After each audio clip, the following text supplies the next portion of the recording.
Halo teman-teman semuanya. Perkenalkan, nama saya Ilham Akbar Zulfikar. Di sini saya akan menjelaskan terkait mata kuliah pembelajaran berdiferensiasi ya. Jadi ada dua materi yang akan saya jelaskan di sini.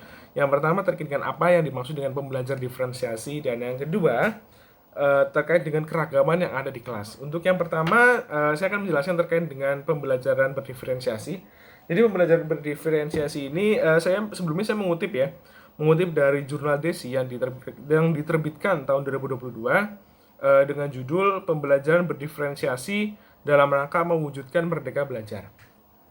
Jadi menurut Desi bahwa pembelajaran diferensiasi ini merupakan salah satu strategi yang dapat digunakan guru untuk memenuhi kebutuhan siswa. Diferensiasi pembelajaran ini mengacu pada keragaman layanan yang diberikan kepada peserta didik berdasarkan karakter peserta didik itu sendiri. Kemudian diferensiasi ini proses belajar siswa mempelajari berdasarkan kemampuannya, apa yang mereka sukai dan butuhkan kebutuhan individu tersebut. Sehingga siswa tidak merasa gagal dan frustasi pada saat proses pembelajaran ini berlangsung. Nah, jadi kita tahu bahwa siswa ini kan memiliki kondisi yang berbeda-beda. Ada yang tingkat kognitifnya menengah, ada yang tingkat kognitifnya atas, ada yang tingkat kognitifnya rendah. Dan itu sesuatu yang sangat wajar ada di kelas ya. Sehingga kita sebagai guru itu juga harus dapat mengcover atau mencakup seluruh kondisi siswa tersebut.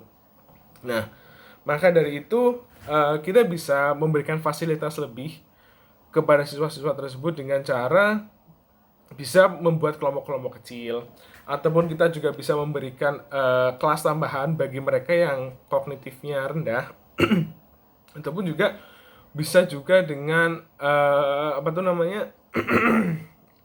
siswa belajar dengan siswa atau tutor sejawat ya kalau nggak salah tuh namanya. Jadi si A dan si B itu belajar bareng, karena kan terkadang siswa itu tidak malu gitu, kadang juga nggak enak kan kalau mau tanya sama gurunya. Dia lebih nyaman untuk tanya sama temennya, belajar sama temennya. Nah, itu tidak jadi masalah gitu. Nah, kita sebagai guru juga bisa memberikan bantuan gitu. Misal kalau si waktu tutor sejawat itu ternyata mengalami kesulitan juga, nah kita bisa masuk di situ, kita bisa lakukan konsultasi apa sih yang mereka belum paham itu bagian mana.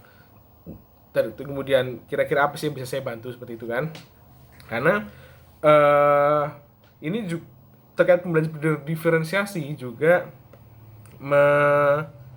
mengadopsi dari pemikiran Ki Hajar Dewantoro, bahwa beliau mengatakan kemerdekaan adalah tujuan pendidikan. Jadi di mana siswa yang merdeka di sini adalah siswa yang sudah sesuai dengan tujuan pendidikannya gitu. Jadi siswa itu bisa mengeksplorasi diri, siswa bisa mempelajari apa yang mereka inginkan dan mereka sukai, seperti itu. Dan guru di sini juga berperan sebagai pembimbing gitu. Jadi si siswa dia boleh mengeksplorasi apapun yang mereka suka dan apapun yang mereka inginkan, apapun kebutuhan mereka. Tapi kita di sini sebagai guru juga mengkontrol gitu. Jadi tidak hanya melepaskan gitu begitu saja, karena kan terkadang dengan teknologi yang sudah maju saat ini, bukan pembelajaran sih, lebih ke informasi yang mereka dapatkan juga macam-macam di sini ya. Juga kita harus bisa membantulah untuk mengontrol kira-kira apa sih yang mereka belajar dan buat apa sih mereka belajar ini, buat apa sih mereka belajar itu. Kita harus bisa mengarahkan hal tersebut. Lanjut untuk yang kedua ya, di mana keragaman di dalam kelas. Jadi di sini saya mengutip dari jurnal Henny yang diterbitkan tahun 2021 dengan judul jurnal Identifikasi Kebudayaan dalam Pendidikan, Refleksi Identitas Keberagaman Siswa di Ruang Kelas. Jadi menurut si Henny, bahwa ketika di kelas, siswa memiliki latar belakang keterampilan kebutuhan belajar yang berbeda-beda. Guru memiliki peran utama membuat strategi belajar, pengenalan kelas, dan kebutuhan ilmu. Kemudian di sini saya juga mengutip jurnal milik Munadir ya, tahun terbit 2016, bahwa saat pembelajaran di kelas, guru bisa memilih strategi apa yang cocok dengan tujuan pembelajarannya. Guru juga harus memperhatikan beberapa aspek. Yang pertama, guru tidak hanya mengajar, tetapi juga memberikan kesempatan kepada siswa untuk bisa eksplorasi diri. Nah, di sini terkadang guru kurang memberikan kesempatan eksplorasi itu. Karena eksplorasi di sini tuh penting seperti itu. Karena setelah lulus dari sekolah, siswa itu sudah harus bisa lah minimal tahu apa yang harus mereka lakukan setelah saya lulus di sini. Nah, kegiatan eksplorasi inilah yang bisa dimanfaatkan siswa untuk bisa mencari tahu gitu loh. Kira-kira kalau saya ke sini nanti gimana? Kira-kira kalau saya ke sini gimana? Kalau saya belajar ini bagaimana? Nah, inilah eksplorasi diri yang perlu dilakukan oleh siswa dan guru harus bisa memberikan kesempatan kepada siswa tersebut. Ataupun untuk di materi pembelajaran, siswa juga bisa mempelajari materi tersebut dengan metode-metode lain. Misal kalau mencari di sumber-sumber lain seperti di internet ataupun di film juga kadang ada loh materi-materi pembelajaran, cuman kadang dibungkus dengan konsep yang berbeda seperti itu ya. Kemudian yang kedua adalah membangun budaya kepada peserta didik agar dapat dipahami dan disesuaikan dengan realita. Nah, kebudayaan di sini yang sangat penting ya, karena kebudayaan ini juga diadopsi dari pemikiran Ki Hajar Dewantara ya, bahwa kebudayaan di sini juga sangat penting pada saat proses pembelajaran. Nah, bisa jadi kebudayaan ini sangat real dengan kehidupan nyata mereka. Misal kalau siswa sedang bersekolah ya, sekolah. Kemudian kita juga harus memberikan edukasi terkait kebudayaan. Karena kalau tidak, terkadang siswa juga lupa gitu terkait kebudayaan Indonesia, misal kayak sopan santun, budaya pekerti dan sebagainya, bahwa itu merupakan hal yang sangat penting, apalagi kita sebagai orang timur itu juga sebagai hal yang sangat diutamakan ya. Atau mungkin juga terkait contoh kebudayaan yang mengkaitkan terkait dengan materi pembelajaran. Misalnya pada hukum Archimedes di fisika, kalau kita orang pesisir, kita tahu apa itu kegiatan lomba dayung kan. Itu lomba dayung juga salah satu kearifan lokal.